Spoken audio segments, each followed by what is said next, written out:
تو صحابہ کرام فرمایا کرتے ہیں کہ نبی صلی اللہ علیہ وسلم کے مبارک بالوں سے شفا ملتی تھی۔ حضرت عثمان ابن عبداللہ ابن موہب بیان کرتے ہیں، صحیح بخاری کی روایت ہے، فرماتے ہیں ارسلنی اہلی الی ام سلمۃ زوج النبی صلی اللہ علیہ وسلم بقدح من ماء وقبض اسرائیل 3 اصابع من قصة فيه شعر من شعر النبي صلى الله عليه وسلم وكان إذا أصاب الإنسان عين أو شيء بعث إليها مغضبة فاطلعت في الجلجل فرأيت شعرات حمراء۔ اللہ اکبر۔ فرماتے ہیں حضرت عثمان ابن عبداللہ ابن موہب بیان کرتے ہیں کہ میرے گھر والوں نے مجھے ام المؤمنین ام سلمہ رضی اللہ عنہا کے پاس پانی کا ایک پیالہ لے کر بھیجا۔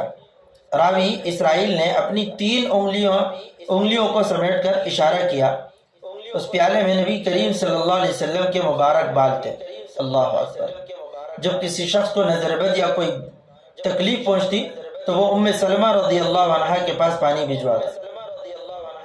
میں نے ان کے چھوٹے برتن یعنی جو جلجل کہا نا، جلجل نامی ایک برتن میں نے جھانک کے اس میں دیکھا تو چند سرخی مائل بال تھے، ان پر میری نظر پڑی۔ صلی اللہ علیہ وسلم۔